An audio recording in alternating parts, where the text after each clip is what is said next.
ரஜினி முருகன் படம் ரிலீஸ் டைமில் இதே மாதிரி டெபிசிட் வந்தது, பிரச்சனையாச்சு.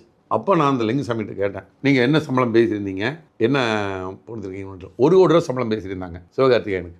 ஆனால் அண்டர் ப்ரொடக்ஷனில் ஒரு மார்க்கெட் ஏறிடுச்சு, 5 கோடி ரூபா வாங்கிட்டார். படம் ரிலீஸ் டைம் பயங்கர டெபிசிட். அப்போ என்ன பண்ணுறது அப்படின்னு சொல்லிட்டு நானும் அருள்பதியும் சிவகார்த்திகேயன் நேரில் போய் மீட் பண்ணோம். அப்போ அவர் வந்து அந்த லேடி கெட்டப்பில் ஒரு படம் பண்ணிட்டு இருந்தார், அந்த படம் ரெமோ. நாங்கள் போய் மீட் பண்ணோம். பண்ணி விவலக்கத்தை சொன்னோம், சார் இந்த மாதிரி படம் வந்து ரொம்ப சிக்கலாக இருக்குது ரிலீஸு, உங்களுக்கு அக்ரிமெண்ட் 1 கோடி தான் சம்பளம், நீங்கள் நான் 5 கோடி ரூபா வாங்கிட்டீங்க, நீங்கள் இப்போ அவருக்கு சிரமத்தில் இருக்காங்க, அந்த 4 கோடி ரூபா நீங்கள் திருப்பி கொடுத்தீங்கன்னா தான் நான் உங்களுக்கு கோஆப்ரேஷன் பண்ணுவோம் அப்படின்னு சொல்லும்போது அவர் ரொம்ப கோவிச்சுக்கிட்டார்.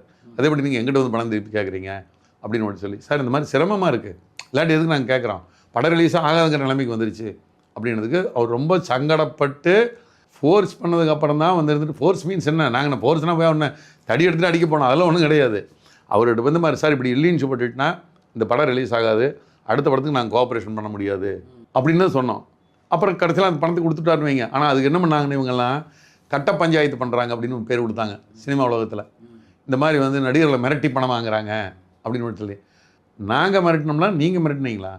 1 கோடி ரூபாய்க்கு அக்ரிமெண்ட் போட்டிருக்கீங்க சம்பளத்துக்கு. இன்றைக்கி அந்த கம்பெனியில் இந்த அக்ரிமெண்ட் இருக்கும்.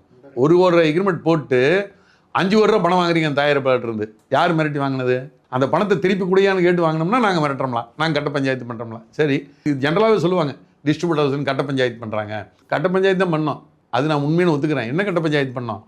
போய் ஃபைனான்சியர் பணம் கொடுக்கணும், தயாரிப்பாளர் போய் கேட்டு பார்க்குறாங்க, ஃபைனான்சியர் விட்டு தர மாட்டேங்கிறாங்க. நாங்கள் போய் அவங்ககிட்ட போய் கெஞ்சுறோம், சார் உங்களுக்கு வந்து மொத்தம் 25 கோடி கொடுக்கணும் சார், இந்த படத்தில் ஒரு 10-12 கோடி வாங்கிக்கங்க சார், ரிலீஸ் பண்ணிக்கங்க சார் அப்படிங்கிற. இல்லை சார் முடியாது சார் அப்படிங்கிறாங்க. இல்லை சார் பார்த்து பண்ணி கொடுங்க, அப்போ தான் படம் ரிலீஸ் ஆகும் அப்படின்னு. படத்தில் எந்த விதமான லாப நஷ்டம் இல்லாத நாங்கள் தயாரிப்பு சங்கங்கள் போய் கெஞ்சி தான் படத்தை ரிலீஸ் பண்ணுறோம். இதுதான் எங்கள் கட்ட பஞ்சாயத்து தான் இவங்களுக்கு. அந்த ரஜினி முருகன் ரிலீஸுக்கு எத்தனை பேர்த்துட்டு போய் கெஞ்சினு எங்களுக்கு தான் தெரியும். அதெல்லாம் சரியான நேரத்துக்கு வராமல் இருந்தால் படம் அந்த வெற்றி அடையாது. படம் ஸ்டேல் ஆகிடுச்சுன்னு வைங்க. சில படங்கள் தான் வெற்றி அடையும். ஒரு மதகஜராஜா மாதிரி ஒரு 10-12 வருஷம் கழிச்சு ரிலீஸ் ஆகி வெற்றி அடையக்கூடிய படங்கள் ரொம்ப கம்மியாக இருக்கும். ஆனால் அதே சமயத்தில் ஒரு கரெக்டான தேதியில் வந்து நான் மட்டும்தான் இது பண்ண முடியும்.